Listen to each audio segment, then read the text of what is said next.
नमस्ते। News okay लाइभमा यहाँलाई स्वागत छ। म मनोरञ्जन शर्मा। आज पनि हामी विभिन्न गतिविधि लिएर तपाईहरु माझ उपस्थित भएका छौं। सुरुमा स्थानीय समाचार।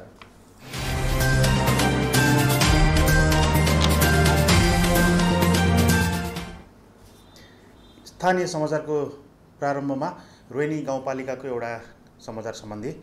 रोहिणी गाउँपालिकाले मुख्यमन्त्री ग्रामीण विकास कार्यक्रम अन्तर्गत गाउँपालिकाका विभिन्न कृषकहरूलाई उन्नत जातका बाख्राहरू वितरण गरेको छ। असार 21 गतेदेखि असार 24 गतेसम्म यो मुख्यमन्त्री ग्रामीण विकास कार्यक्रम अन्तर्गत गाउँपालिकामा रहेका विभिन्न कृषकहरूको छनौट गरेर गाउँपालिकाले उन्नत जातका बाख्रा वितरण गरेको गाउँपालिकाका अध्यक्ष सनोज कुमार यादवले जानकारी दिनुभएको छ। यो कार्यक्रमले विभिन्न वर्गको आर्थिक स्तर वृद्धि गर्न सघाउ पुग्ने गाउँपालिकाको भनाइरहेको छ। त्यस्तै गरेर स्थानीय समाचारको कुरा गर्दा पछिल्लो समय मास्क लगाएर हिँड्न सर्वसाधारणलाई रूपन्देही प्रहरीले आग्रह गरेको छ र मास्क लगाएको नलगाएको चेकिङ प्रहरीले बजारका विभिन्न क्षेत्रमा बसेर गरिरहेको छ। तपाईहरु पनि घरदेखि बाहिर निस्कँदा कृपया मास्क अनिवार्य रूपमा लगाएर निस्कनुहोला, नत्र प्रहरीको कारबाहीमा पर्न सकिन्छ र प्रहरीले शहरी क्षेत्र मात्र नभएर ग्रामीण क्षेत्रमा पनि मास्क लगाए नलगाएको अनुगमन गरिरहेको छ र 2 दिन अगाडि गृह मन्त्रालयले सर्वसाधारण सबैलाई मास्क लगाएर मात्र घरदेखि बाहिर निस्किन आग्रह गर्दै आएको छ। पछिल्लो समय समाजसेवा गर्ने विभिन्न माध्यमहरूमा युवाहरू पनि सक्रिय रहँदै आएका छन्। यस्तै गरेर एकजना युवा रहेका छन् बेलैया सिद्धार्थनगर नगरपालिका वडा नम्बर 1 पक्लियावाका सुनिल कुमार पुन, जसले लकडाउनको समयमा त्यस क्षेत्रका गरिब विपन्न तथा दैनिक मजदुरी गर्नेहरूलाई पनि राहत वितरण गर्दै आएका थिए, खाद्यान्न लगायतका। भने उनले पछिल्लो 2 दिन अगाडि मात्र आफ्नो क्षेत्र लगायत वरिपरिका क्षेत्रका सर्वसाधारणलाई 575 वटा टिक र अमलाका रुखहरू निःशुल्क प्रदान गरेका थिए र वातावरण हरियो बनाउने उद्देश्य उनले राखेका थिए र सोही उद्देश्यलाई पूरा गर्न उनले 575 वटा निःशुल्क वृक्षहरू टिक र अमलाका वृक्षहरू सर्वसाधारणलाई वितरण गरेका थिए। वातावरण हरियाली बनाउने उनको उद्देश्य रहेको छ र पछिल्लो समय सुनिल कुमार पुन सामाजिक काममा सक्रिय रहेका युवा हुन्। त्यस्तै गरेर पछिल्लो समय रूपन्देही जिल्लामा निजी सवारी साधन विशेष गरेर कार, जीप, भ्यान तथा मोटरसाइकल चलाउनलाई ट्राफिक प्रहरीले जोर बिजोर प्रणालीको नियम लगाएको छ, जस अनुसार भोलि असार 25 गते बिहीबारका दिन बिजोर नम्बरका निजी सवारी कार, मोटरसाइकल चलाउन रूपन्देही ट्राफिक कार्यालयले सर्वसाधारणमा हार्दिक अनुरोध गरेको छ। त्यस्तै गरेर आज सिद्धार्थनगर नगरपालिका वडा नम्बर 12 ले फोहोर मैला जथाभावी नफाल्न आफ्ना वडावासीहरूलाई एक सूचना जारी गरेर आग्रह गरेको छ। कार्यालयका निमित्त अथवा कार्यवाहक वडाध्यक्ष सरोज ठकुरीले एक सूचना जारी गर्दै घरबाट निस्किने फोहोरहरू सङ्कलन गरेर नगरपालिकाद्वारा सञ्चालित फोहोर उठाउने ट्र्याक्टरमा फाल्न, साथसाथै आफ्नो वडामा रहेका सम्पूर्ण पसलहरूबाट निस्किने फोहोरहरू आफ्नै पसलको अगाडिपट्टि बक्समा बकेटमा राख्न पनि सर्वसाधारणलाई उनले आग्रह गरेका छन्। अब हामी यसै विषयमा कुराकानी गर्न सिद्धार्थनगर नगरपालिका वडा नम्बर 12 का वडाध्यक्ष सरोज ठकुरीसँग प्रत्यक्ष सम्पर्क गर्दैछौँ। सरोज ठकुरीसँग हामी अब कुराकानी गर्दैछौँ र उनले आफ्नो वडामा जुन काम सुरुवात गरेका छन् कार्यवाहक वडाध्यक्षको रूपमा फोहोर मैला व्यवस्थित गर्न, त्यसै गरेर वडावासीहरूलाई बाहिर निस्किँदा मास्क प्रयोग गर्न, सेनिटाइजरको प्रयोग गर्न पनि उनले आग्रह गरेका छन्। त्यस्तै गरेर व्यवसायीहरूलाई फोहोर कम निस्किने गरी बजार व्यवसाय गर्न, आफ्नो बजार व्यवसाय प्रतिष्ठान अगाडि सरसफाइमा जोड दिन पनि उनले आग्रह गरेका छन्। सरोज ठकुरीसँग हामीले प्रत्यक्ष सम्पर्क गर्ने कोसिस गरिरहेका छौँ। सरोज ठकुरी सिद्धार्थनगर नगरपालिका वडा नम्बर 12 का अध्यक्ष पनि हुनुहुन्छ। सरोज ठकुरीज्यू, नमस्कार। सरोज ठकुरीज्यू,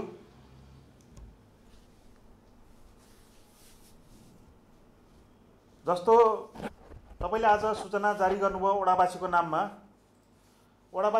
सूचना जारी गर्नुभएको छ तपाईँले आज। मुख्य उद्देश्य के होला?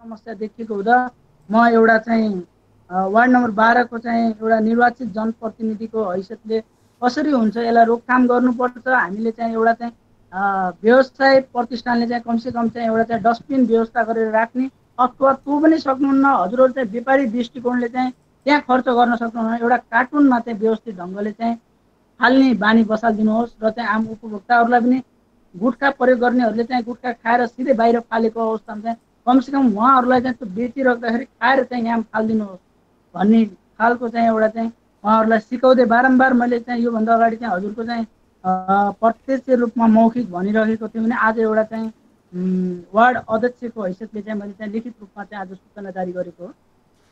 जस्तो वडा ठकुरज्यू, तपाईँको वडा कार्यालयले फोहोर मैला सङ्कलन गर्नका लागि बकेटहरू बाल्टिनहरू फोहोर मैला तपाईँले भाडाहरू राखेको छ कि छैन, के छ अवस्था?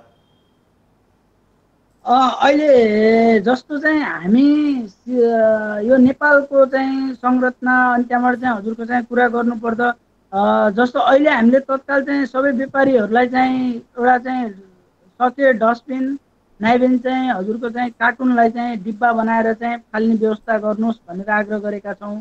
र योभन्दा अगाडि चाहिँ हाम्रो चाहिँ सिद्धार्थ आयल इन्डस्ट्रिजबाट चाहिँ जुन एउटा चाहिँ सिद्धार्थ नगरपालिकाभरि नै एउटा चाहिँ डस्टबिनको व्यवस्था गरेर झुन्ड्याइएको थियो भने त्यो एउटा चाहिँ राम्रो रेखदेख नभएको कारणले गर्दा त्यो चोरी हुने, फुटाल्ने र चाहिँ विभिन्न किसिमले गरेर चाहिँ आज सिद्धार्थ नगरपालिकाभित्र चाहिँ एउटा पनि डस्टबिन देख्न सकिँदैन। त्यो भएर चाहिँ हामी सचेत हुँदै आम जनताहरूलाई पनि चाहिँ सचेत गराएर यो सबैको साझा सम्पत्ति हो, कसैको एकजनाको लगानी भए पनि यो हामी सबैले चाहिँ रेखदेख गर्नुपर्छ भन्ने भावना चाहिँ विकास गर्नुपर्छ जस्तो मलाई लाग्छ। जस्तो ठकुरजी, नगरपालिकाले एउटा शर्तसहित बजार खोल्न दिएको, बजार व्यवसाय गर्न दिएको कुरा हो पछिल्लो समय, र बजारहरू खुलिरहेका छन्। तर नगरपालिकाले लगायत जनप्रतिनिधिहरूले बजार व्यवसायमा चाहिँ व्यवसायीहरूले चाहिँ को मान्छे खरिद गर्न आउँछ उनीहरूको लगत अथवा रेकर्ड राख्ने नराख्ने गरेको पाइयो। हामीले पनि बजारमा हेर्दा कसैले पनि लगत नराखेको पाइयो। तपाईँले आफ्नो वडामा चाहिँ नि बजार त्यहाँ वडाका व्यवसायीहरूले सामानहरू बिक्री गर्दा को खरिद गर्न आउँछन् त्यो सबै राख्नु भएको छ कि छैन? त्यो पनि मैले हजुरको चाहिँ अनुगमन गर्नु भएको छ कि छैन? हजुर एकदम त्यो कुरा पनि मैले प्रत्यक्ष गरिराखेको छु र चाहिँ हजुरको म आफै पनि एउटा चाहिँ व्यवसाय रूपमा चाहिँ गरिराखेको हुँदा मैले चाहिँ म आबद्ध सबै ठाउँमा त्यो गराएको छु। र हिजोसम्म चाहिँ मेरो वार्ड कार्यालयमा थिएन र आजदेखि चाहिँ मैले चाहिँ हजुरको चाहिँ वार्डमा पनि हजुरको चाहिँ सेवाग्राहीहरूको चाहिँ आएको चाहिँ रेकर्डहरू चाहिँ राख्ने सिस्टम चाहिँ आजदेखि गराएर अनि उहाँहरूको चाहिँ नाम ठेगाना र चाहिँ कामको उद्देश्य पनि मैले चाहिँ लेख्ने गराएर चाहिँ आजदेखि अत्याधिक गराउने गरेको छु। यो कुरा पनि यहाँ हजुर धन्यवाद। उहाँ हुनुहुन्थ्यो सिद्धार्थ नगरपालिका वडा नम्बर 12 का कार्यवाहक वडा अध्यक्ष सरोज ठकुरी। उहाँले हामीलाई जानकारी गराउनुभयो नगरवासीलाई, वडावासीलाई, विशेष गरेर आफ्नो वडावासीलाई जथाभावी फोहोर नफाल्न, त्यसै गरी व्यवसायीहरूलाई पान पराग गुटका लगायतका खोस्टाहरू आफ्नो अगाडि बकेट राखेर राख्न, त्यसै गरेर सम्पूर्ण व्यवसायीहरूलाई को मानिस खरिद गर्न आउँछ उहाँहरूको नाम ठेगाना मोबाइल नम्बर राख्नका लागि उहाँले आग्रह गर्नुभयो। अब एकैछिन हामी कोरोना भाइरसको अपडेटतर्फ जान्छौँ। कोरोना भाइरसको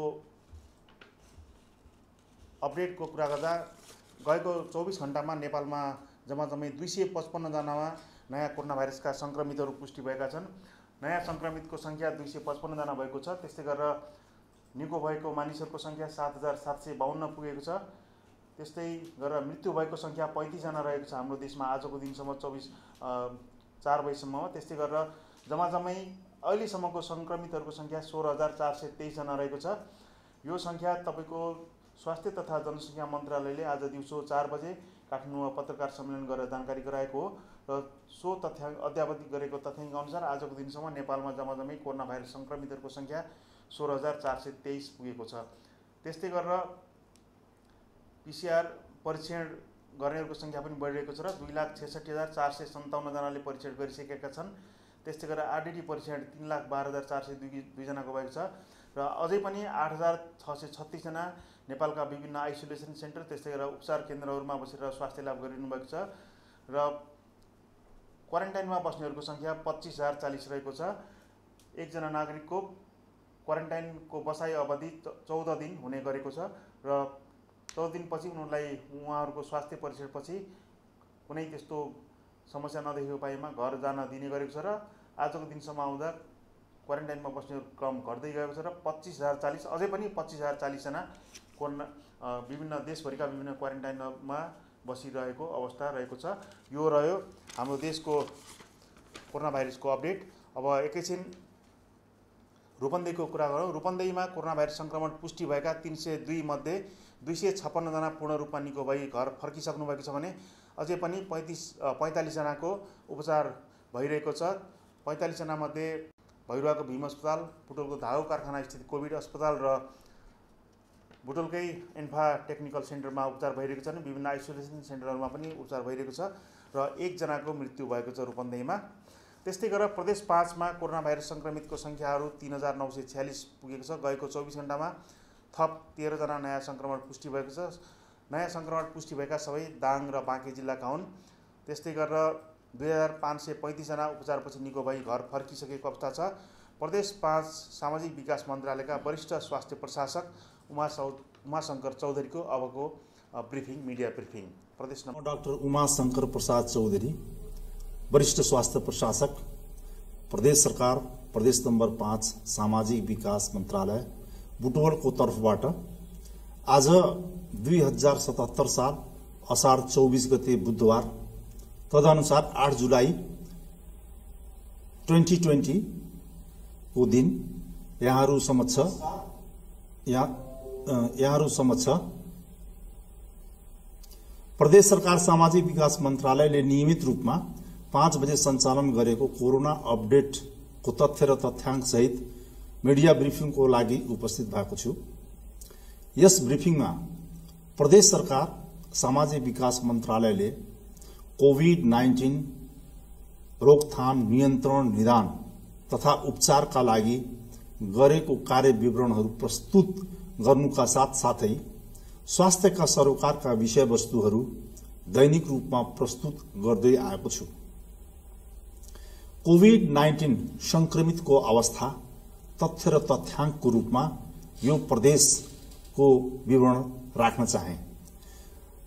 कोभिड-19 पुष्टि भएको यो प्रदेशमा जम्मा संक्रमितको अवस्था 3,946 रहेको छ भनेदेखि नेपालको कोभिड-19 संक्रमित भएको संख्या 16,168 रहेको छ र यो प्रदेशमा हाल उपचारमा रहेको संक्रमितहरूको संख्या 1,385 रहेको छ र पूर्ण रूपमा निको भई घर गएको संख्या 2,535 जना हुनुहुन्छ र मृत्यु पनि कोभिड-19 संक्रमितबाट भएको जम्मा मृत्यु यो प्रदेशमा 13 रहेको छ भनेदेखि नेपालको 35 रहेको छ र गत 24 घण्टामा थप कोभिड-19 पुष्टि भएको संख्या यो प्रदेशमा जम्मा 13 हो र त्यसमध्ये 3 जना महिला हुनुहुन्छ र 10 जना पुरुष हुनुहुन्छ।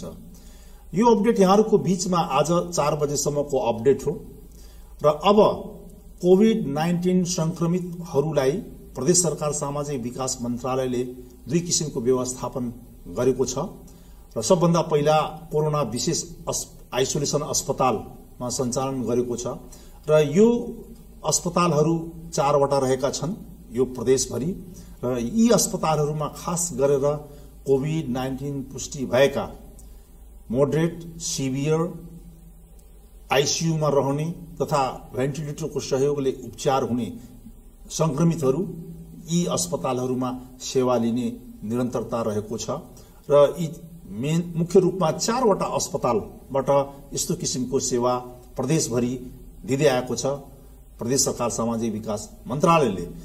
सरस्वती ती 4वटै अस्पतालहरूको अवस्थाको बारेमा राख्न चाहे।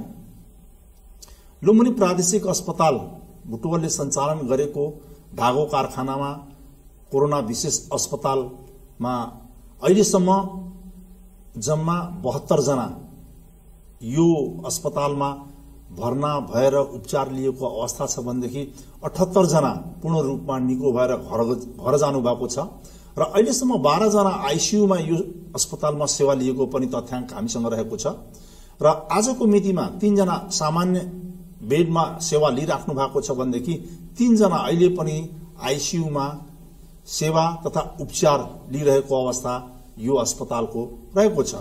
यसैगरी अर्को महत्त्वपूर्ण अस्पताल भीम अस्पताल यो भैरहवामा सञ्चालनमा छ।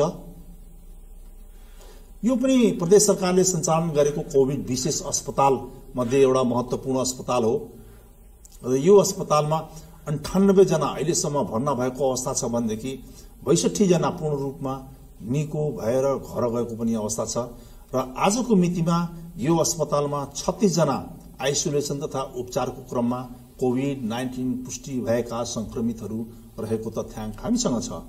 डाक्टर उमा प्रदेश 5 को यो कोरोना भाइरसको मिडिया ब्रिफिङ पछि अब सानो विश्रामपछि ओके संवाद लिएर आउँदैछौँ। ओके संवादमा आज हाम्रा अतिथि हुनुहुन्छ सञ्चारकर्मी कुलमणि गेवाली।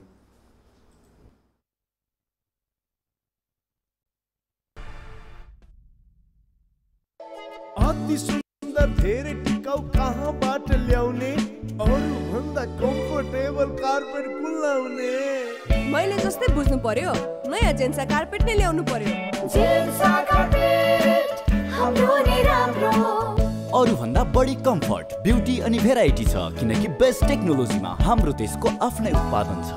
माकुसुम हाम्रो नै राम्रो जेन्सा कार्पेट।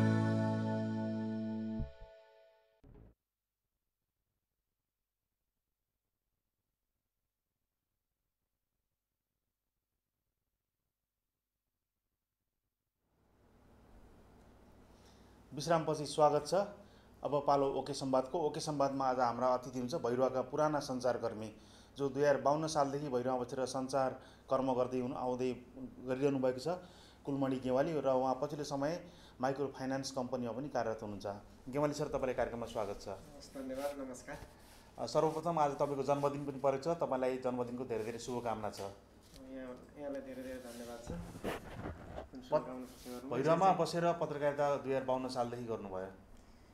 पत्रकारिता भैरवमै बसेर त मैले 55 सालदेखि गरेँ र मेरो पत्रकारिताको सुरुवातको कुरा गर्दाखेरि बुटवलबाट चाहिँ 2052 सालमा पत्रकारिता लेख्ने काम चाहिँ 52 सालबाट सुरु गरेँ जेठदेखि। तर त्योभन्दा पहिला चाहिँ करिब 6 महिना जति यो पत्रिकामा अलिकति यो भाषा सम्बन्धी प्रुफसुर फेर्ने अलिकति चाहिँ प्राविधिक पाटोहरूलाई चाहिँ 6 महिना जति गरिसके पछाडि अनि पत्रकारितामा म चाहिँ दैनिक लुम्बिनीमा नियुक्ति लिएर चाहिँ म एकदम पाल्पा तानसेनबाट सुरु गरेँ। खासमा चाहिँ पत्रकारै भएर चाहिँ पाल्पाबाट। हजुर, पत्रकारिताको कर्मथलोको सुरुवात पाल्पाबाटै भयो। दैनिक लुम्बिनीबाट जुन आजसम्म निरन्तर रूपमा निस्किरहेको छ। त्यतिखेर चाहिँ के थियो भन्दाखेरि अब मुफसलमा धेरैजसो पत्रिकाहरू त्यो लेटर प्रेसमा छापिन्थे जुन चाहिँ त्यो अहिले त वास्तवमा चाहिँ यो युवा पुस्तालाई अथवा भनौँ न यो पुरानो प्रविधि नजान्ने चाहिँ कतिपय अब युवा पुस्ताहरूलाई त त्यो नयाँ पनि हुनसक्छ। त्यो एउटा अक्षर चाहिँ टिपेर चाहिँ त्यो एउटा प्लेट बनाउने र त्यस पछाडि चाहिँ फोटो छाप्नु पऱ्यो भने त्यो गोरखपुर गएर ब्लग बनाउने र त्यसका आधारमा चाहिँ छापिन्थ्यो र पत्रिका चाहिँ धेरै कुराहरू थोरै गरी छापिने मतलब त्यसरी छापिन्थ्यो। त्यतिखेर एकदम गाह्रो थियो र दैनिक लुम्बिनीले त्यतिखेर चाहिँ मोफसलमा पहिलो चाहिँ अफसेट प्रेसबाट दैनिक पत्रिका सुरु गरेको थियो र त्यही दैनिक पत्रिका राम्रो पत्रिका भएको कारणले चाहिँ अब केही न केही गर्नुपर्छ भनेर चाहिँ म तानसेनमा चाहिँ गएको थिएँ। तानसेनबाट किसिमले पत्रकारिता सुरुवात गर्नु त्योभन्दा अगाडि बसेर बुटवलमा भाषा लगायतका विषयमा प्राविधिक ज्ञान हासिल भाषा भयो, कतिपय तालिमहरू भए, कतिपय म्यानेजमेन्टका कुराहरू भए, न्युजका कुरा। अब त्यतिखेर कस्तो थियो भन्दा पत्रकारिता भने पछाडि अहिले जस्तो न्युजै मात्र हेर्ने पनि कुरा हुन्थेन, कतिपय चाहिँ विज्ञापनसँग सम्बन्धित काम विज्ञापनमा उठाउने कुराहरू हुनसक्थ्यो, त्यस्ताहरू कतिपय भाषा शुद्धिका कुराहरू हुन्थे। अनि कार्यक्रममा गएर टिप्ने अनि गएर ल्याएपछि अब त्यो चाहिँ त्यतिखेर अहिले जस्तो क्लास पनि थिएन, त्यो कार्यक्रमहरू टिप्ने, त्यस पछाडि गएर आफूभन्दा जान्ने मान्छेहरूसँग गएर त्यसलाई समाचारको रूपमा ढाल्ने अनि भएन भने फेरि काट्ने, त्यही सच्याउने, यसरी चाहिँ हामीले गर्थ्यौँ। र अहिले जस्तो यस्ता राष्ट्रसभा अथवा अरू बुलेटिनहरू पनि थिएनन्। हामीले त्यतिखेर चाहिँ के गर्नु पर्थ्यो भन्दा लास्टमा चाहिँ हामीले BBC सुनेर चाहिँ कहिलेकाहीँ चाहिँ BBC सुनेर त्यसलाई टेप गरेर अनि सारेर पनि हामीले पत्रिका भर्नु पर्थ्यो, समाचार दिनु पर्थ्यो। त्यस्तो समस्या थियो। त्यस्तो समस्या 55 सालदेखि पत्रकारिता सुरुवात गर्नु 22 वर्ष पुरा भयो लगभग। 52 देखि गरियो, 55 देखि चाहिँ म भैरवमा बस्नु। जस भनौँ न तपाईँको 25 वर्ष लगभग पुरा भयो। 25 वर्षको जुन 52 सालको 50 को दशकको पत्रकारिता र अहिले 77 सालको पत्रकारितालाई तुलनात्मक रूपमा तुलना गर्नुपर्दा कस्तो पाउनु भएको छ? पत्रकारितामा पक्कै पनि विकास भएको छ होइन। धेरै कुराहरू अब सजिलो छ, अहिले चाहिँ प्रविधि छ। अब चाहिँ अब त्यतिखेरको कुरा गर्दाखेरि हामीले हातले चाहिँ लेख्ने, त्यस पछाडि गएर त्यसलाई फ्याक्स पनि एकदम नगर्ने। तानसेनमा म बसेर पत्रकारिता कुरा गर्दाखेरि चाहिँ एउटा चाहिँ तपाईँको त्यो बस पार्कमा एउटा प्रहरी बिट थियो, त्यहाँ थियो एउटा फ्याक्स, एउटा दूरसञ्चार कार्यालयमा थियो, एउटा चाहिँ एउटा त्यतिखेर विनय कसुज दाई जो स्वर्गीय हुनुभयो अहिले, उहाँको चाहिँ अफिसमा थियो। त्यो उहाँको एउटा चाहिँ यो गाउँले देउराली पत्रिका थियो। 3 ठाउँमा मात्रै तानसेनमा फ्याक्स थियो।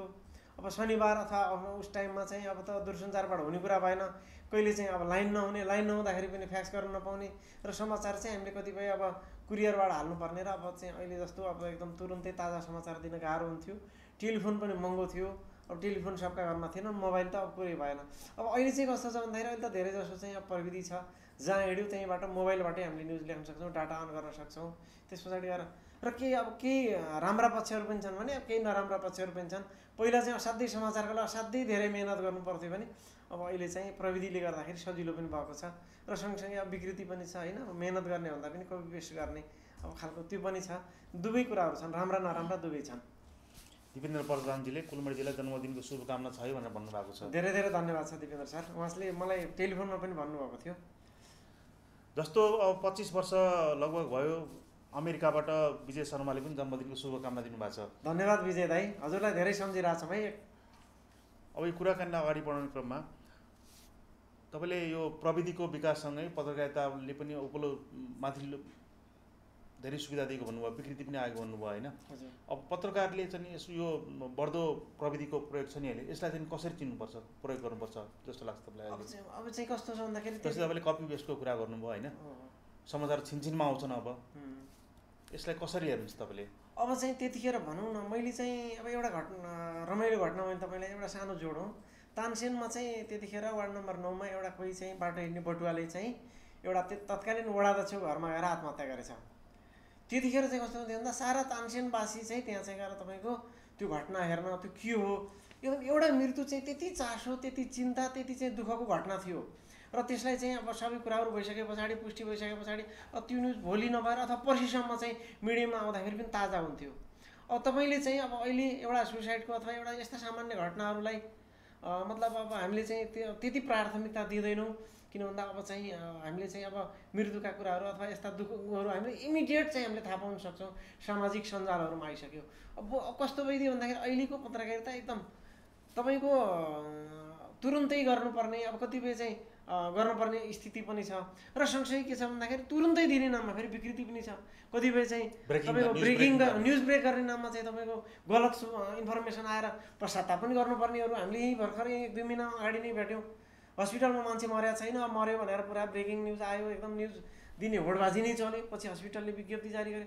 र कस्तो छ भन्दाखेरि अब ब्रेकिङ गर्नुपर्ने चुनौती पनि छ र सँगसँगै फेरि कस्तो भन्दा चिप लिने अथवा ब्रेकिङ गर्ने नाममा विकृति हुने पनि चाहिँ समस्या छ। समाचार छापिने, ब्रेकिङ गर्ने, तर पछि चाहिँ गलत समाचार गर्न माफी माग्नुपर्ने, अब यस्तो पनि छ। र त्यसले विश्वसनीयतामा पनि अब कस्तो हुने रहेछ भन्दाखेरि यस्तो घटनामा ढिलो आउँदाखेरि चाहिँ हामीले चाहिँ अलिकति पुष्टि हुन बाँकी थियो भनेर चाहिँ एक्सक्युज हुने, तर चाहिँ गलत आयो भने चाहिँ यो वास्तवमा चाहिँ त्यो क्षतिपूर्ति भनेको बहुत ठुलो। किन भन्दा संयोगले चाहिँ अब मृत्यु भयो भनेर भनिएका मान्छे जिउँदै अथवा बाँचे भने त त्यो त बहुत ठुलो पीडा हो नि, त्यसको क्षतिपूर्ति नै हुन सक्दैन। वास्तवमा चाहिँ जति भने पनि त्यसको क्षतिपूर्ति हुँदैन। अब तर पनि अब भइराखेको छ। त्यसले गर्दाखेरि अहिलेको प्रविधि प्रयोग गर्दा अथवा अहिलेको तत्काल लेटेस्ट टेक्नोलोजी प्रयोग गर्दा के गर्नु पर्यो भन्दा हामीले अलिकति जिम्मेवारी पनि हुनु पर्यो, अनि गएर अलिकति गहनतापूर्वक पनि गर्नु पर्यो। बरु आधा घन्टा 1 घन्टा ढिलो दिउँ तर अलिकति खोजी न्युज दिउँ अथवा अलिकति धेरै चाहिँ गएर घटनाक्रमहरू जोडौँ अथवा नयाँ ढङ्गले त्यसलाई प्रस्तुति गरौँ र ताकि त्यसलाई जीवन्त पार्न सकियोस्, जीवन्त बनाउन सकियोस्। हिजोको घटना, अस्तिको घटना अथवा 1 महिना अगाडिको घटना पनि त्यसलाई जीवन्त तरिकाले कसरी गर्न सकिन्छ, बरु चाहिँ त्यसरी गर्ने हो कि भन्ने कुराहरू चाहिँ अहिलेको चाहिँ अवस्थामा त्यो जरुरी देख्छु मैले चाहिँ। जस्तो कि तपाईँ 55 सालमा भैरव आउनुभयो, म चाहिँ 62 सालमा आएर पत्रकारिता सुरुवात गरेँ। मभन्दा 7 वर्ष अगाडि आउनु त जुन बेला तपाईँ भैरवमा पत्रकारिता सुरुवात गर्नुभएको थियो त्यति बेला माओवादी जनयुद्धको चाहिँ नि जगजगी थियो। हजुर, त्यति बेलाको पत्रकारिताको केही स्मरणीय छन् कतिपय घटनाहरू। त्यतिखेर म 55 सालमा भैरव आएँ र तपाईँलाई भैरवको सन्दर्भमा पनि भनौँ, भैरवमा पनि हामीले फ्याक्स गर्ने भनेको 2 ठाउँ थियो।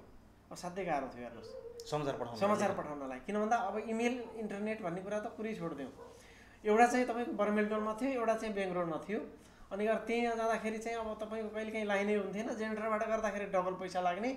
अब कहिले अब फोटोहरू पठाउनलाई त हामीले फोटो खिचेर त्यो रिल धुलाइ गरेर त्यस पछाडि गएर तपाईँको त्यो त्यस पछाडि कुरियर गरेर बल्ल चाहिँ फोटो छपाउनु गर्नुपर्ने।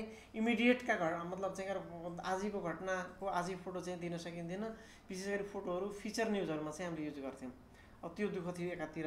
र अर्को चाहिँ तपाईँको माओवादीको एकदम भैरवमा अलि जगजगी भएको चाहिँ 57-58देखि हो। कतिपय घटनाहरू छन्। अब माओवादीले त्यतिखेर चाहिँ कतिपय अब घटनाहरूमा चाहिँ नघटिकन पनि अब त्यो चाहिँ कहिलेकाहीँ पत्रकारहरूलाई चाहिँ अब चाहिँ जानकारी गराइदिने अथवा भनौँ न बम राखिदिने, अनि गएर बम पड्कियो भनेर चाहिँ समाचार आउने तर बम चाहिँ विस्फोट नहुने। अब संयोगले चाहिँ त्यस्ता पनि घटनाहरू छन् होइन। कतिपय उस घटनामा हामी पनि मतलब म आफै त चुकेको छैन तर कतिपय म संलग्न सञ्चार संस्थाहरू पनि चुकेको अवस्था पनि थियो त्यतिखेर। र कस्तो थियो भन्दाखेरि अन्यत्रको तुलनामा भैरवा चाहिँ अलिक कम प्रभावित हो माओवादी द्वन्द्वकालमा। अब तर पनि यहाँ चाहिँ अब विस्फोटका घटना त्यस पछाडि गएर तपाईँको चाहिँ अब भिडन्तै नभए पनि अरू चाहिँ मतलब झुक्क्याएर अथवा चाहिँ गएर त्यसरी चाहिँ अब अपहरण गर्ने त्यस्ता खालका घटनाहरू चाहिँ भएको थिए। मानसिक तनाव कतिको हुन्छ त्यति बेला? अब पक्कै पनि मानसिक तनाव त तपाईँको हेर्नुहोस् वास्तवमा यो पत्रकारहरूलाई जहिले अब हिजो माओवादीको युद्धकालमा पनि थियो, आज पनि छ। किन भन्दाखेरि सबैले चाहिँ मिडियालाई अथवा पत्रकारलाई आफू अनुकूल भइदियोस् भन्ने चाहन्छन्, आफूले चाहेअनुसार नै चाहिँ होस् भन्ने चाहन्छन्। आज पनि तपाईँले चाहिँ गरेर कतिपय कुराहरू चाहेर पनि सत्य तथ्य लेख्न कुराहरू लेख्न चाहिँ तपाईँलाई गाह्रो छ। किन भन्दाखेरि कतिपय साथीभाइ जोडिन्छन्, कतिपय छिमेकी जोडिन्छन्, कतिपय नातागोता जोडिन्छन्, कतिपय राजनीतिक पार्टी जोडिन्छन्, कतिपय सामाजिक प्रेसर आउँछ, कतिपय यी यस्ता समस्याहरू त सधैँ नै हुन्छन्। तर पनि अब त्यतिखेर पनि अब हामीले चाहिँ भएकै हो, हामीलाई समस्या थियो। तर अहिले कतिपय भन्दा जुन अरू जिल्लाहरूमा बस्ने साथीहरूले चाहिँ भोग्नुभयो त्यस्तो चाहिँ थिएन। किन भन्दा हामीले चाहिँ अलिकति भैरवमा अलिक जिम्मेवारीतापूर्वक पत्रकारिता गर्थ्यौँ भन्ने हामीलाई लाग्छ। अब त्यस पछाडि अब कतिपय हामी प्रत्यक्ष जनयुद्धका रिपोर्टिङ गर्नलाई चाहिँ अलिकति भैरवा सेक्टरमा अलिक कम घटना घटे। त्यसले गर्दाखेरि चाहिँ अब जस्तै अरू पहाडी जिल्लाहरूमा जस्तो चाहिँ भएन र हामीले त्यति धेरै प्रेसर त्यति धेरै हामीले तनाव चाहिँ भोग्नु परेन यो जबकि अरू जिल्लाको तुलनामा। जस्तै तपाईँको समकालीन पत्रकार दाई चेतन पन्तले पनि तपाईँलाई जन्मदिनको शुभकामना लेखेर पठाउनु भएको छ। कुलमणिजी पत्रकार जिम्मेदार, इमान्दार, पारदर्शी, मेहनती र हालको अवस्थामा सुरक्षित रहन जरुरी छ भनेर शुभकामना पनि दिनुभएको छ। चेतन धन्यवाद चेतन दाई। वास्तवमा हो नि दाई, चेतन दाई वास्तवमा हामी चाहिँ एउटा उहाँ चाहिँ राष्ट्रियमा काम गर्नुहुन्थ्यो र हामी चाहिँ विशुद्ध पत्रकारिता गर्थ्यौँ। र पनि कस्तो भन्दा हामीसँगै सँगसँगै प्रतिस्पर्धामा चाहिँ उहाँले समाचार लेख्ने। अब कतिपय सुरुमा चाहिँ अब उहाँहरू अलि मोटरसाइकल त्यस पछाडि गाडी कतिपय साधन कहीँ जानु पऱ्यो भने लौ न जाउँ भनेर सामूहिक रूपमा जाने।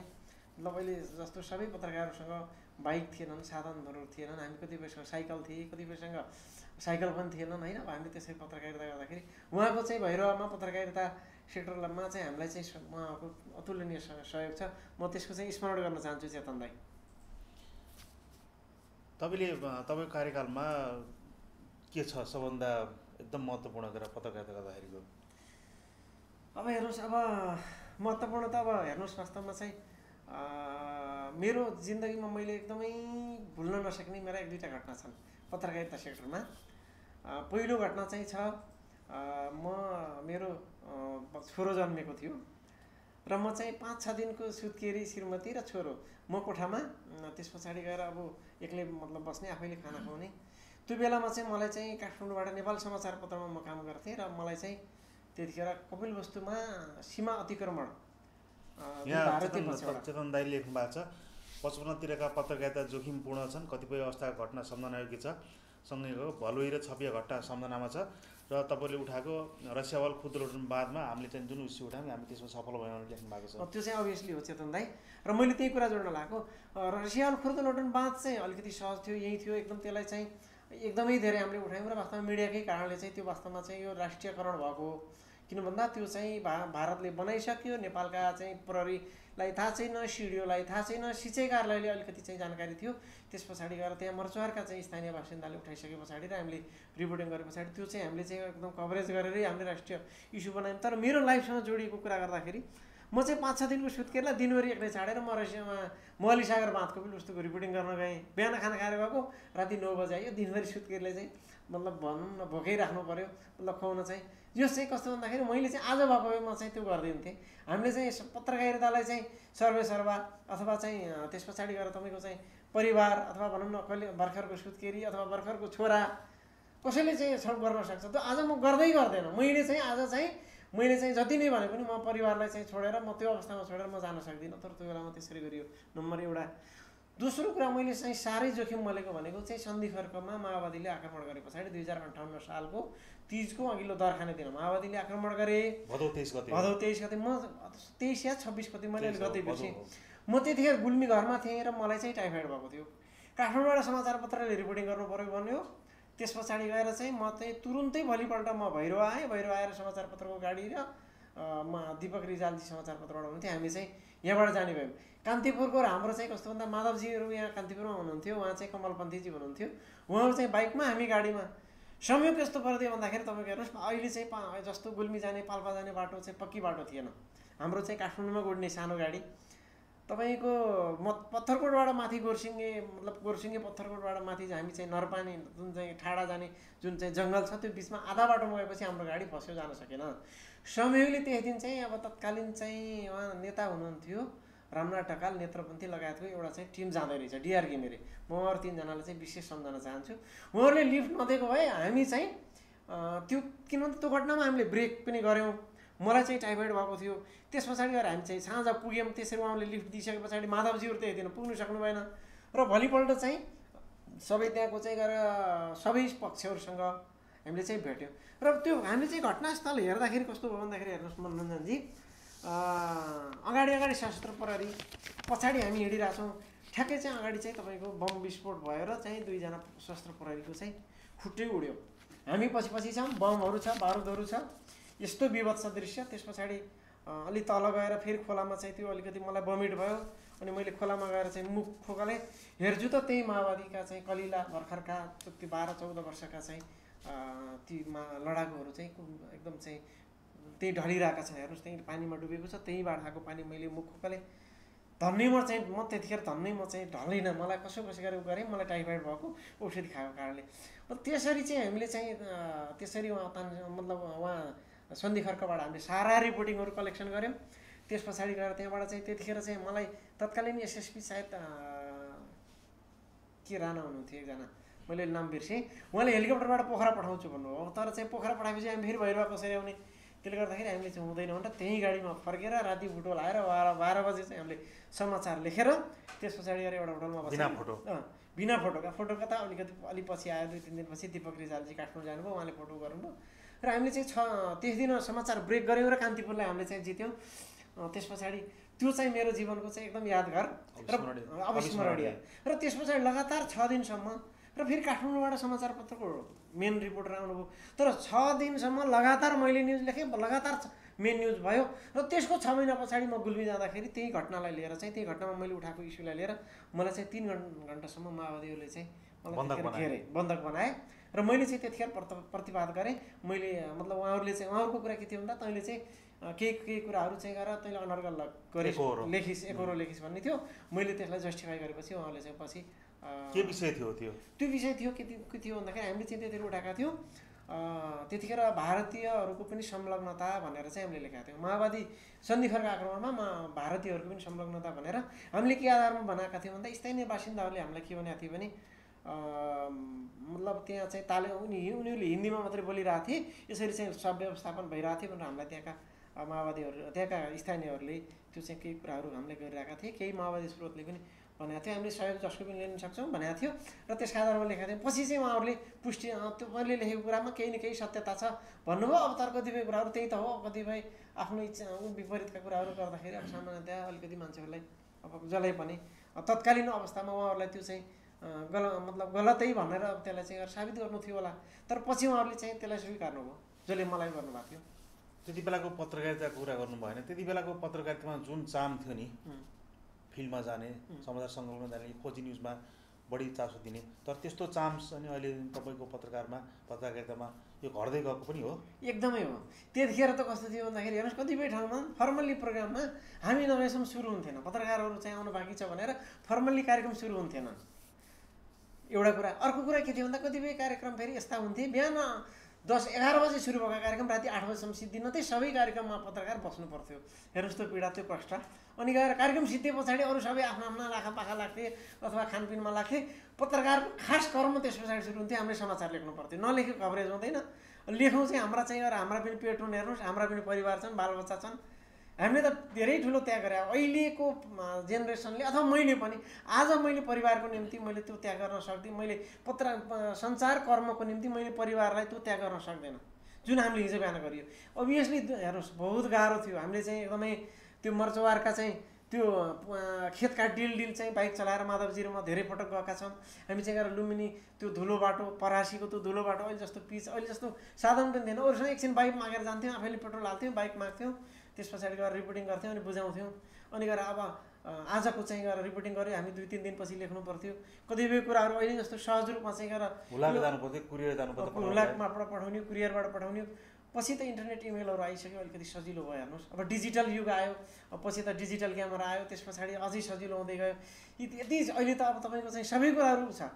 यहाँ मलाई याद छ पाल्पाबाट, म पाल्पामा पत्रकारिता गर्दा पाल्पाबाट चाहिँ कुनै कार्यक्रमबाट टिभीमा पठाउनु पऱ्यो नि, त्यहाँबाट भिडियो खिचेर अनि गएर भैरो आएर एयरपोर्ट छोड्ने, एयरपोर्टबाट काठमाडौँ पठाउने, कति खर्चिलो थियो। कतिपय रिपोर्टरहरूको त पैसा उड्दैन थियो। हेर्नुहोस् सञ्चार माध्यमले के दिन्थेन, तर पनि चाहिँ आफ्नो खर्च गरेर पनि सञ्चारकर्म चाहिँ त्यतिखेर गरिन्थ्यो।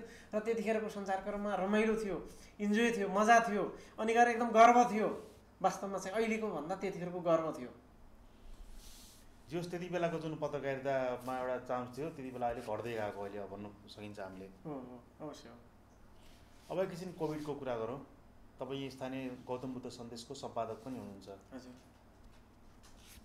कतिको प्रभाव परेको छ मिडिया क्षेत्र? अब अहिले त वास्तवमा भन्यो भने सबभन्दा जोखिम त मैले देख्छु अब मिडिया, अब भनौँ न, त्यसमा प्रहरी जो चाहिँ सुरक्षाकर्मीहरू सबभन्दा अग्रभागमा बसेर लड्ने।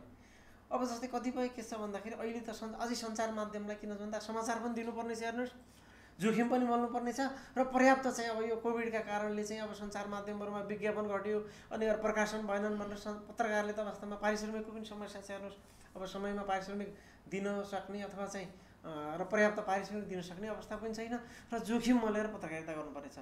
न त्यो पिपी भन्ने छ, न चाहिँ हामीलाई चाहिँ मास्क, सेनिटाइजरहरू, यो पनि हामीले चाहिँ वास्तवमा बडा कष्टसाथ जुटाउनु पर्ने र यसरी चाहिँ सङ्घर्ष गरेर अब अग्रस्थानमा गएर चाहिँ हामीले मतलब समाचारहरूलाई अब कभरेज दिनुपर्ने छ। जोखिममा छन् पत्रकारहरू अहिले। वित्तीय अवस्थाको कुरा गर्दा पत्रकारिता क्षेत्र कि समग्र देशको? समग्र मिडियाको वित्तीय क्षेत्र। मिडियाको त तपाईँको हेर्नुहोस् यो कस्तो रहेछ भन्दाखेरि मैले चाहिँ तपाईँको पत्रिका कति दिन बन्द भयो बिचमा?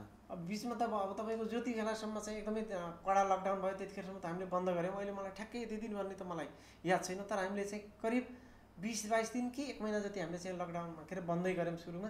त्यस पछाडि अब निकाल्नुपर्छ भनेर सुरु गरेका हौँ। र अब मैले चाहिँ पत्रकारिता सेक्टरमा मैले आफूले सुरु गर्दाखेरि, मैले सुरु गरेदेखि आजसम्मको 25 वर्षको इतिहासमा सुरु गर्दा मैले 2 चोटि चाहिँ पत्रकारिता सेक्टरमा सङ्कटकाल देखेँ।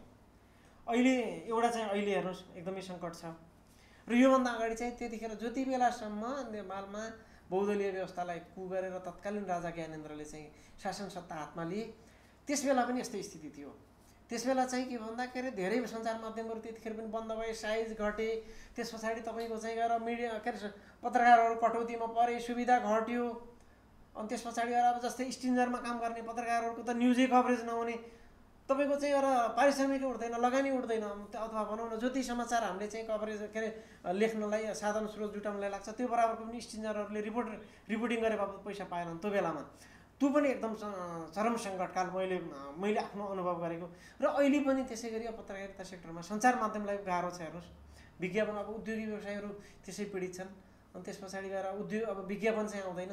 राज्यले चाहिँ समानुपातिक विज्ञापन नीति चाहिँ अहिलेसम्म लागू गरेको छैन। अहिले पनि चाहिँ मोफसलका यहाँका विज्ञापनहरू स्थानीय सञ्चार माध्यमलाई कम प्रायोरिटी हुन्छ। अब जहाँ चाहिँ आफ्नो लिङ्क छ, जहाँ चाहिँ अझै पनि चाहिँ अब त्यस्तो खालको चाहिँ छ। यो कर्मचारी संयन्त्रमा अझै पनि चाहिँ विज्ञापनलाई स्थानीयलाई नै समेट्नुपर्छ, स्थानीयलाई सहयोग गर्नुपर्छ भन्ने छैन। विज्ञापन दिए पनि यो त अलिकति सहयोग गरे जस्तो हो भने गरी चाहिँ अलिक छुट्याउने चाहिँ प्रवृत्ति छ। स्थानीय निकायहरूमा पनि त्यो खालको चाहिँ उदारता अझै देखिया छैन।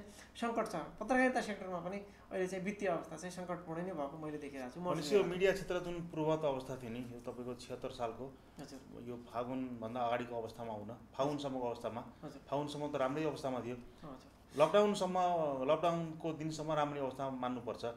पछिल्लो चाहिँ यो 1-1.5 वर्ष यता अलिकति देशका चाहिँ अब कतिपय अब अर्थव्यवस्थामा भनौँ न, अब कतिपय नीति नियमहरू आर्थिक क्षेत्रमा गरिएका नीति नियमहरूले उद्योगी व्यवसायहरूले चाहिँ अलिकति खर्च कटौती गर्ने, विज्ञापन कम दिन थालेको त करिब 1 वर्ष जस्तो छ जस्तै भइसक्यो। यो 77 को बजेट भनौँ न 1 वर्ष अगाडि गएको साउनदेखि नै अलिकति चाहिँ टाइट भइसके पछाडि, कतिपय भइसके पछाडि चाहिँ अलिकति विज्ञापनहरूमा त केही न केही कमी आएकै हो। पहिलेदेखि हेर्नुहोस् अलिअलि चाहिँ कटौती भएकै थियो, तर यो कोभिडले त अब एकदमै सङ्कट पार्यो, धराशायी पारेकै अवस्था। बुटोलबाट निस्किने दैनिक पत्रिकाहरू पनि 8 पेजको ठाउँमा 4 पेज प्रकाशन भइरहेछन्। काठमाडौँका पत्रिकाहरू पनि 26 पेजसम्म आउने कान्तिपुर आज 12 पेजमा झरेको छ। 12 पेजमा आएको छ। कारबारहरू कतिपय साप्ताहिक पत्रिकाहरू बल्ल चाहिँ प्रकाशनमा नआइसकेको अवस्था छ। भइरहेको क्षेत्रका साप्ताहिक पत्रिकाहरू पनि अब अहिलेसम्म निस्किन सकेका छैनन्। बुटोलबाट निस्किने साप्ताहिक पत्रिका निस्किन नसकेको अवस्था छ।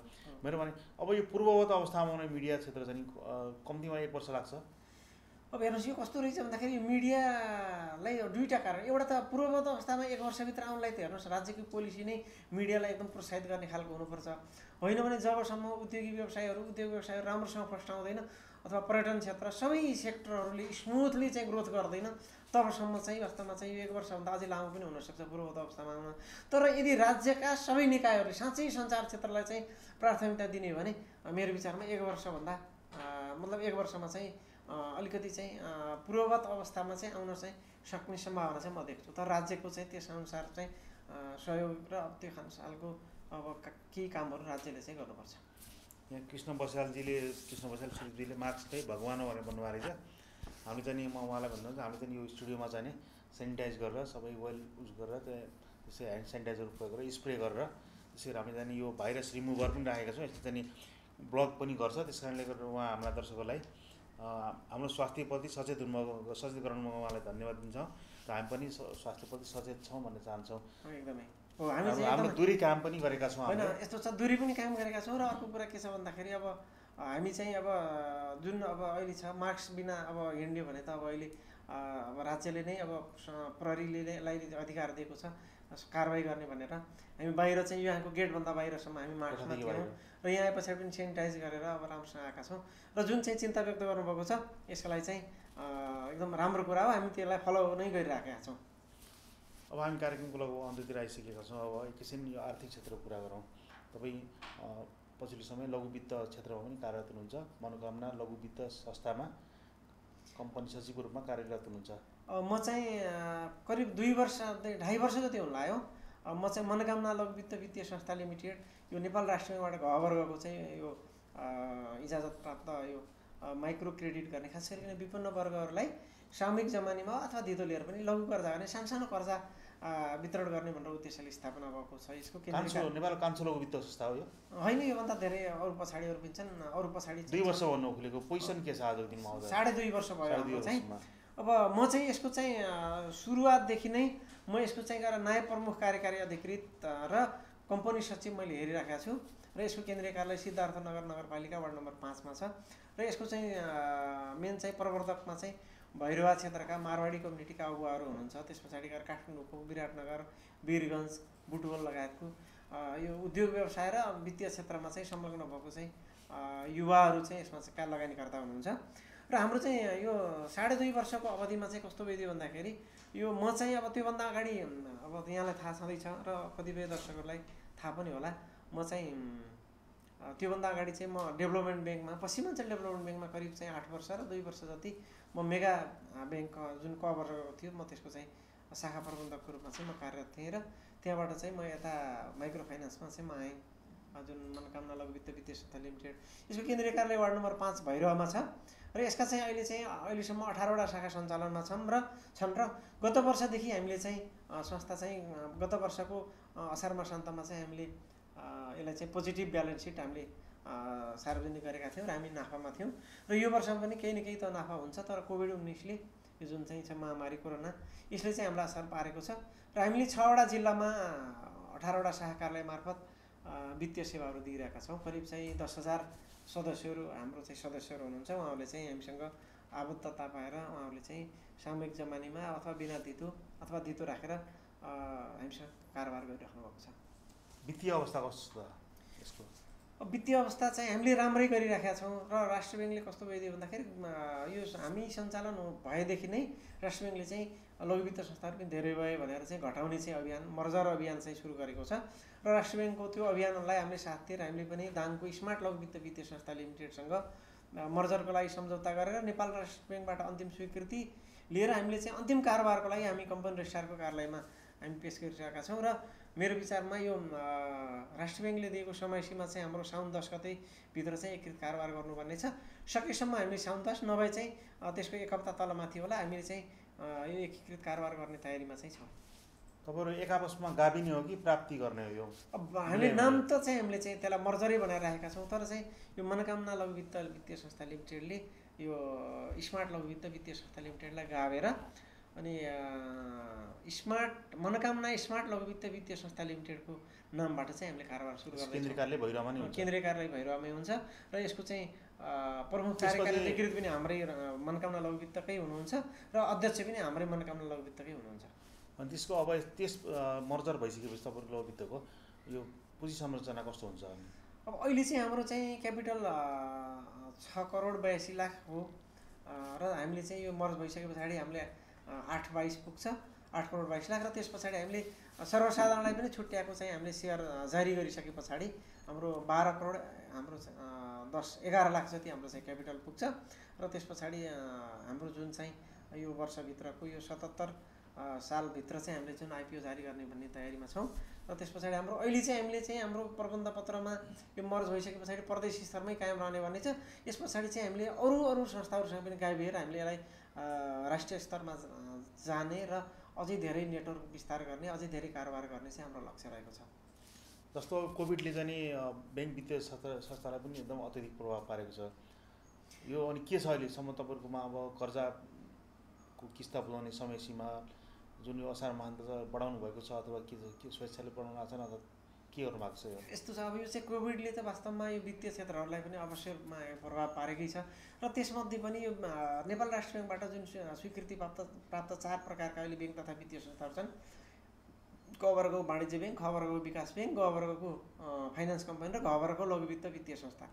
क ख ग 3 खालका चाहिँ जुन चाहिँ ब्याङ्क तथा यो वित्तीय संस्थाहरू छन् यिनीहरूको चाहिँ के हुने रहेछ भन्दा तपाईँको चाहिँ धितोमा हुन्छ 100% धितोमा हुन्छ। केही कर्जाहरू मात्रै पर्सनल ग्यारेन्टीमा हुने हो। उहाँहरूको धितो पनि हुने भए हामीभन्दा अलिक सुरक्षित हुनुहुन्छ र पनि अब चाहिँ कर्जा असुलीमा चाहिँ उहाँहरूलाई पनि गाह्रै छ पक्कै पनि। र घ वर्गलाई चाहिँ प्रत्यक्ष प्रभाव परेको छ। किन भन्दाखेरि हामीले त कस्तो भन्दाखेरि बिना धितो भनेको सामूहिक जमानीमा बिना धितो कर्जा दिने त्यो पनि गरिबीको रेखा मुनि रहेका जसलाई चाहिँ ब्याङ्क वित्तीय संस्थासँग पुग्ने पहुँच छैन, जसको पर्याप्त चाहिँ गरेर दिने धितो छैन, जसको चाहिँ गरेर पर्याप्त आम्दानीको स्रोत छैन, त्यस्तालाई हामीले चाहिँ गरेर 30,000 40,000 50,000देखि 3 लाखसम्म 5 लाखसम्म हामीले चाहिँ सामूहिक जमानीमा अथवा चाहिँ सानो धितो लिएर हामीले चाहिँ कर्जा गर्छौँ। कतिपय सामूहिक जमानी भनेको तपाईँको के हुन्छ भन्दा त्यसको धितो हुँदैन। 5 जना चाहिँ महिलाहरू चाहिँ जम्मा हुनुहुन्छ अथवा चाहिँ गरेर कहीँ हामीले पुरुषहरूलाई पनि दिएका छौँ र हामीले चाहिँ अब उहाँले नतिरे मैले तिर्छु भने एउटा सामूहिक कागज त हुन्छ। तर कस्तो छ भन्दाखेरि उहाँहरूको सबैको स्थिति अब चाहिँ गरेर कस्तो भइदियो भन्दा कोरोनाले गर्दाखेरि एकदम प्रभावित परिदियो। कतिपयको विदेशमा चाहिँ हुनुहुन्थ्यो, उहाँहरूको चाहिँ विदेशमा चाहिँ बाट रेमिटेन्स आएन। कतिपयको सानो चिया पसल गर्नुहुन्थ्यो, चिया पसलै बेच्न चिया पसलै भएन, भाडा तिर्न सक्नु भइरहेको छैन। अब कतिपयको तरकारी उत्पादन भयो बिक्री भएन। अब कतिपयका साना अटो रिक्साहरू चाहिँ हामीसँग कर्जा लिएर कारोबार गर्नुहुन्थ्यो, उहाँहरूले अटो रिक्सा चलाउनु पाउनु भएन अथवा चाहिँ घर खर्चै चलाउन सकिराख्नु भएको छैन। त्यस्तो अवस्था छ र एकदमै चाहिँ प्रभाव पारिरहेको छ। र जुन तपाईँले भन्नु पनि यस्तो छुट अथवा सहुलियतको कुरा के छ भन्दा हामीले चाहिँ मसान्तसम्म जुन अहिले बुझाउने ब्याज छ उहाँहरूले बुझाउनु हो भने हामीले उहाँहरूसँग लिइरहेको ब्याजमा 3% हामीले चाहिँ सहुलियत छुट दिइरहेका छौँ। र अहिलेसम्म हाम्रो संस्थाबाट 16-17 लाख रुपियाँ चाहिँ हामीले छुट दिइसक्यौँ। मतलब त्यति छुट एमाउन्ट त्यति भइसक्यो जसले नियमित ब्याज बुझाउनु भएको छ। र जुन चाहिँ लकडाउनभन्दा यताको चाहिँ उहाँहरूले अब किस्ता हुन्छ मासिक हुन्छ भने पनि उहाँहरूले त्यो किस्ता चाहिँ बुझाउन नसके पनि किस्तालाई चाहिँ ठिकै छ त्यसलाई पछि बुझाउनलाई सक्षम ब्याज बुझाइदिनुहोस् भनिरहेका छौँ। यो ब्याज चाहिँ हामीले किन मागिरहेका छौँ भन्दाखेरि अब कतिपय हेर्नुहोस् यो कस्तो हुने रहेछ भन्दाखेरि बाहिरबाट भन्दाखेरि चाहिँ एउटा कुरा हुने, जुन भित्र बसिसके पछाडि राष्ट्र ब्याङ्कको अनुसार संस्थालाई घाटामा पनि पार्नु भएन। भोलि बिहान चाहिँ सबै इन्डिकेटरहरू हामीले पनि अरू ठुलो ब्याङ्कहरूसँग ब्याङ्क तथा वित्तीय संस्थाहरूसँग क ख ग वर्गका वित्तीय संस्थाहरू ब्याङ्कहरूसँग फाइनेन्स कम्पनीहरूसँग डेभलपमेन्ट ब्याङ्कहरूसँग कर्जा लिएर हामीले चाहिँ त्यहाँबाट हामीले चाहिँ होलसेलमा कर्जा लिने र हामीले रिटेलमा लगानी गर्ने, हामीले उता ब्याज तिर्नु पऱ्यो। भोलि हाम्रो ब्यालेन्स सिट नेगेटिभ भयो भने चाहिँ फेरि त्यता कर्जा पाइँदैन। त्यसले गर्दाखेरि अब ब्यालेन्स सिट पनि पोजिटिभमा ल्याउनु पर्ने, नाफामा पनि जानुपर्ने। त्यस पछाडि गएर चाहिँ अब यता यो चाहिँ कोभिडबाट परेका चाहिँ समस्यामा परेका हाम्रा सदस्यहरूलाई पनि हामीले चाहिँ सहयोग गर्नुपर्ने। यस्तो चाहिँ चेपुवामा छौँ र चाहिँ वास्तवमा गाह्रो छ, एकदमै जोखिममा छन्, एकदमै कठिन अवस्थामा छौँ वास्तवमा चाहिँ यो लघु वित्त संस्थाहरू। अब हामी गेवालजी कार्यक्रमको लगभग अन्त्यमा आइसकेका छौँ। अन्तिममा म फेरि पत्रकारिताको एउटा प्रश्न राख्न चाहन्छु। वर्तमान समयमा पत्रकारले कस्तो समाचार लेख्नु आवश्यक छ यो समयमा अहिले? अब हेरौँ वास्तवमा अब चाहिँ अब यो त हेर्नुहोस् अब समाचार त अब विभिन्न अब ढङ्गले अब राजनीतिक समाचार पनि लेख्नु पऱ्यो, आर्थिक समाचार पनि लेख्नु पऱ्यो, विकासका पनि लेख्नु पऱ्यो, त्यस पछाडि गएर सबै अब दलितका समाचार, महिलाका समाचार, पिछडिएको वर्गका समाचारलाई त हामीले प्रायोरिटी दिनैपर्छ।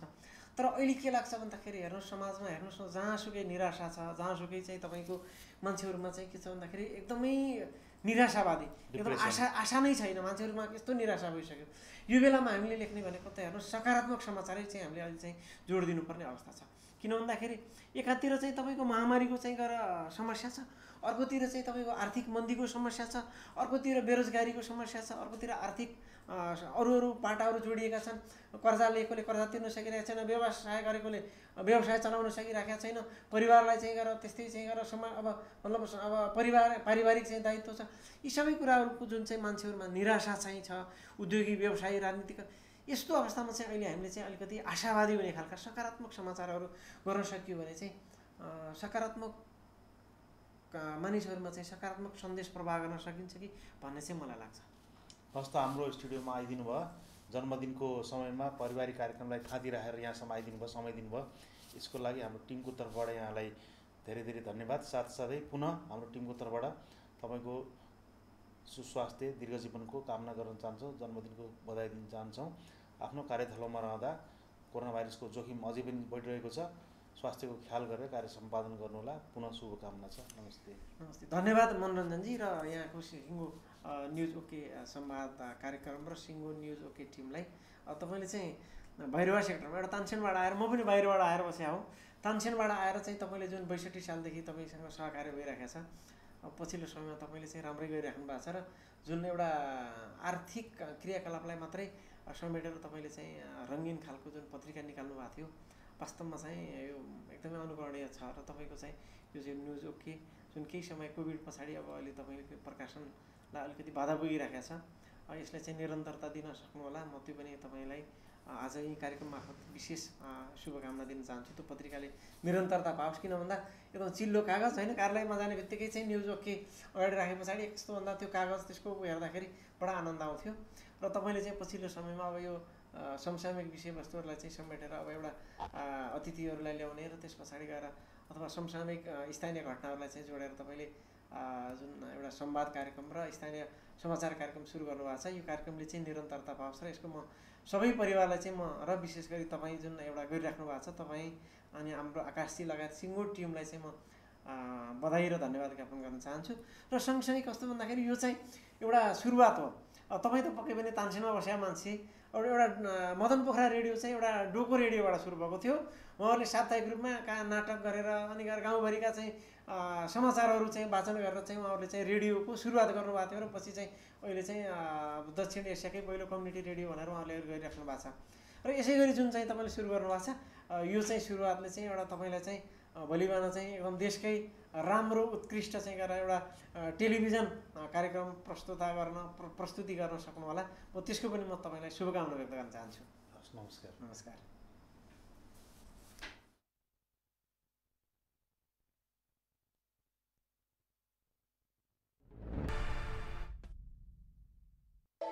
अति सुन्दर धेरै टिकाउ कहाँबाट ल्याउने अरू भन्दा कम्फर्टेबल कार्पेट कुल्लाउने मैले जस्तै बुझ्नु पर्यो नयाँ जेन्सा कार्पेट नै ल्याउनु पर्यो।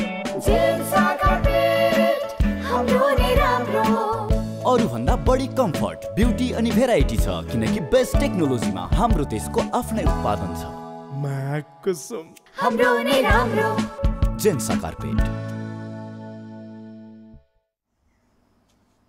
ओके संवाद र विश्रामपछि तपाईँलाई पुनः स्वागत छ। अब पालो कोरोना भाइरसको अन्तर्राष्ट्रिय अपडेटको।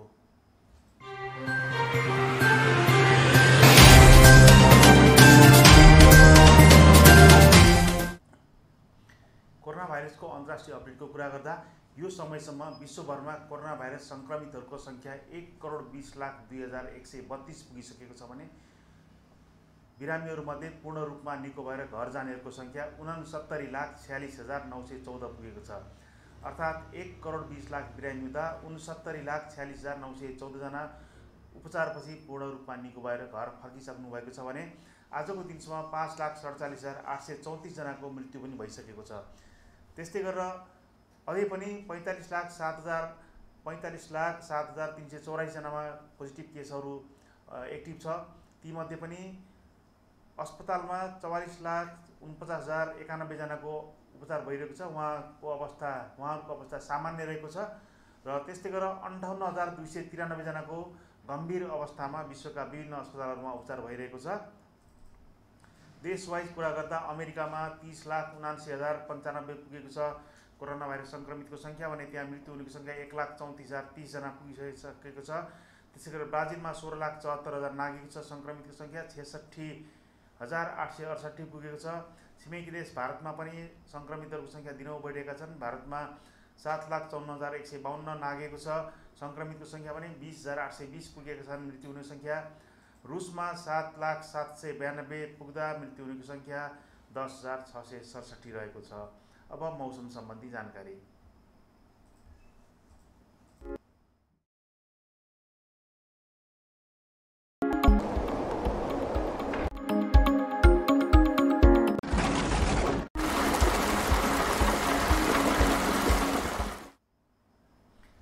मौसमको कुरा गर्दा देशका अधिकांश भूभागमा आंशिकदेखि सामान्य बदली रहे प्रदेश 1, प्रदेश 2, बागमती प्रदेश, त्यसै गरेर गण्डकी प्रदेश र प्रदेश 5 का धेरैजसो स्थानहरूमा तथा बाँकी प्रदेशका केही स्थानहरूमा आज राति मेघ गर्जन चट्याङसहित हल्कादेखि मध्यम वर्षाको सम्भावना रहेको मौसम विभागले जानकारी दिएको छ। त्यस्तै गरेर प्रदेश 1, प्रदेश 2, बागमती प्रदेश र गण्डकी प्रदेशका थोरै स्थानमा र प्रदेश 5, कर्णाली प्रदेश र सुदूरपश्चिमका प्रदेशका 1-2 स्थानमा भारी वर्षाको सम्भावना रहेको छ। कृपया हाम्रो जिल्लाको नदी तटीय क्षेत्रहरू नदीका किनारमा बसोबास गर्दै आउनुभएका सर्वसाधारणलाई नदीको सतह बढ्न सक्ने भएकाले सचेत र सतर्क रहन हामी आग्रह गर्दछौँ। आज भैरवाको अधिकतम तापमान 35.2 डिग्री सेल्सियस, त्यसै गरेर न्यूनतम तापमान 27 डिग्री सेल्सियस रह्यो भने वर्षा 9.1 मिलिमिटर मापन भयो। त्यस्तै गरेर प्रदेश नम्बर 5 को अर्को सहर नेपालगञ्जको अधिकतम तापमान 31.3 डिग्री सेल्सियस, न्यूनतम तापमान 26 डिग्री सेल्सियस र वर्षा 10.1 मिलिमिटर मापन हुँदा सुदूरपश्चिमको सहर धनगढीको अधिकतम तापमान 33.2 डिग्री सेल्सियस, न्यूनतम तापमान 25 डिग्री सेल्सियस र वर्षा 24.2 मिलिमिटर मापन भयो। त्यस्तै गरेर काठमाडौँको अधिकतम तापमान 30.6 डिग्री सेल्सियस, न्यूनतम तापमान 20.8 डिग्री सेल्सियस र वर्षा 1.6 मिलिमिटर मापन भयो। पूर्वाञ्चलको सहर विराटनगरको अधिकतम तापमान 32 डिग्री सेल्सियस, न्यूनतम तापमान 27 डिग्री सेल्सियस र वर्षा 14.5 मिलिमिटर मापन हुँदा मध्यपूर्वको सहर जनकपुरको अधिकतम तापमान 35.5 डिग्री सेल्सियस र वर्षा 27 डिग्री सेल्सियस रहन गयो। यो मौसमको जानकारी सँगसँगै तपाईँहरूसँग बिदा लिने बेला भइसकेको छ। यतिन्जेलसँग बसेर हाम्रो कार्यक्रम हेरिदिनु भयो त्यसको लागि तपाईँलाई धेरै धन्यवाद दिँदै हामी सम्पूर्ण टिम तपाईँहरूसँग बिदा माग्छौँ। नमस्ते, शुभरात्रि।